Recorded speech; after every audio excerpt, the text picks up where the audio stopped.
The T-64 became a true milestone in both Soviet and global tank development. Until its appearance, design decisions were guided almost entirely by lessons from the Second World War. The new tank, however, marked a shift toward a new era of advancement and embodied a fundamentally new design philosophy. It was revolutionary, yet imperfect. But for a moment, it seemed closer to the ideal than anything before it. The T-64's story began rather modestly. Engineers at the Kharkiv plant set out to design a tank that would outperform the T-54 by roughly 10 to 20% all across the board. At the same time, they intended to keep it within the same weight class, about 35 tons. Achieving this required more than reshaping some armor plates. They had to rethink the entire design. Their concept called for a compact fighting compartment and a lightweight chassis, with every kilogram saved this way redirected into armor and armament. The familiar V2 diesel used in the T-34 family was replaced by Kharkiv's own compact, high-power two-stroke opposed piston diesel, the 5TD. This small engine became one of the project's defining features, though not the only one.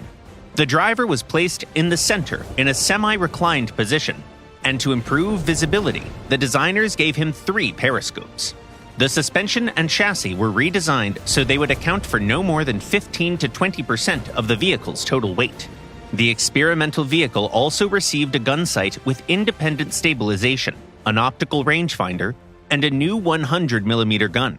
It had the same caliber as before, but was significantly more powerful. Trials were relatively successful, yet both engineers and the military admitted that despite its innovations, the tank still needed refinement. The improvements introduced in Object 430 did not deliver enough of a performance advantage over the T-54.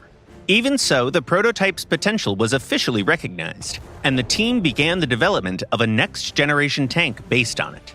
The first major upgrade was the installation of a 115mm smoothbore gun.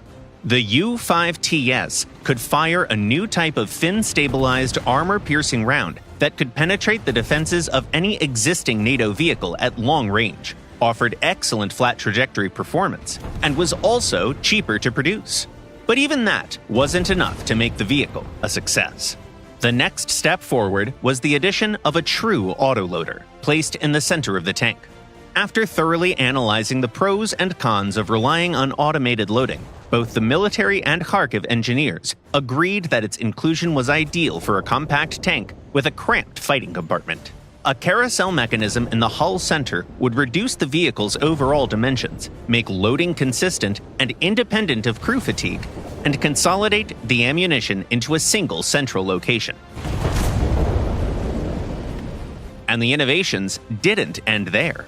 The tank also received composite armor, several layers of different materials combined within a single armor package, designed to offer good protection against shaped charge weapons and missiles.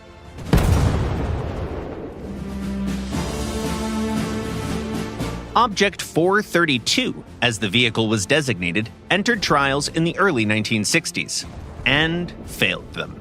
The military rejected its temperamental and complex engine and criticized several underdeveloped components. The tank was not fully accepted into service, but despite this, the military ordered a limited production run. After all, the vehicle already embodied nearly everything the Army believed a perfect future tank should have. All that remained was to identify and fix the deficiencies. For a while, Object 432 was only built in small batches until it was finally accepted into service in December 1966 as the T-64. Even so, years of refinement still lay ahead. Several factories and design bureaus took part in bringing the tank up to standard. In the late 1960s, Kharkiv engineers developed an improved version designated T-64A. It received a new, improved 125mm gun and a redesigned turret. The designers removed some of the legacy features inherited from Object 430, such as the angled sections on either side of the driver's hatch. The upper glacis was manufactured as part of the composite armor package, which was also improved compared to the original model. Finally, significant effort went into increasing reliability of the MBT, especially by making the engine less demanding in service. Compared to its predecessor, the T-64A was a far more polished vehicle, and by many measures, it outperformed contemporary Western MBTs. Yet its main rival turned out not to be Western armor at all, but the Uralvagonzavod-built T-72.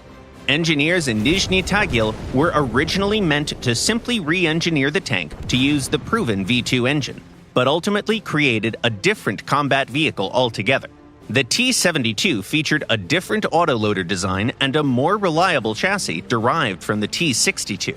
The Army ended up adopting both. The T-72 is the mass production and export platform for Soviet allies, and the T-64A as a more expensive, higher-end tank for domestic use.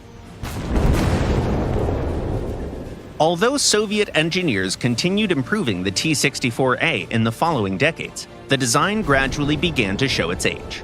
New versions of the 5TD engine were tested on it, and the T-64B variant received a new automated fire control system.